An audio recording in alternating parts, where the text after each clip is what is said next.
కాదంటున్నారు ఇక్కడికి ఈ సమస్యను పరిష్కరించాలి అన్నటువంటిది అతను వ్యతిరేకించిన మాట వాస్తవం. తర్వాత జగన్ అధికారంలోకి వచ్చాక మొదటి 2 ఏళ్ళు కూడా అక్కడ దాన్ని ఏమంటారు కరోనా వచ్చా ఆ గొడవలో ఉండే ఎలక్షన్. తర్వాత 2 ఏళ్ళు 2022 ఎండింగ్ దాకా అతను ఏం చేయలేకపోయాడు. చేయడానికి ఏం లేదు సమస్య. ఆ టైంలో స్కూల్ బాగు చేసుకోవడం ఎట్లాంటివి చేసుకున్నాడు, ఆసుపత్రులు బాగు చేసుకోవడం ఇది. ఎందుకంటే రోజు వచ్చిన డబ్బులు వచ్చినట్టు ఇక్కడ నీకు ట్రీట్మెంట్లకే సరిపోతుంది కదా, తింటం ఉండటానికే సరిపోతుంది. 2022 తర్వాత 23 నుంచి యాక్టివిటీ ఏం చేశాడు, 24 ఎలక్షన్ వచ్చేసాయి. ఏడాదిన్నరే ఇక సరిగ్గా అతని పని. ఆ టైంలో ఎయిర్పోర్ట్కి సంబంధించి పరిష్కరించాలి మనం అన్నప్పుడు 15,000 ఎకరాలు తీసేసి ఇప్పుడు ఎంత మొత్తం 3,000 ఎకరాలు జిఎంఆర్ వాళ్ళు ఒప్పించాడు.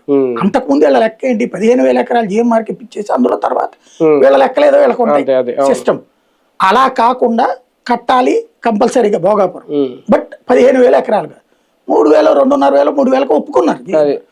ఒప్పుకున్నాక కట్టడం ఆయన హయాంలోనే శంకుస్థాపన జరిగింది. అది ఆగడం ఏంటి, చంద్రబాబు టైంలోనే డ్రామా జరిగింది. 2019 ఎలక్షన్స్ ఇంకొక 2 నెలలు ఉన్నాయనగా ఫిబ్రవరిలో శంకుస్థాపన జరిగింది. అది కూడా భూసేకరణ పూర్తి చేయాల. జగన్ వచ్చి ఆ భూసేకరణలో మిగతా రైతుల భూములు రైతులకు ఇచ్చేశాడు.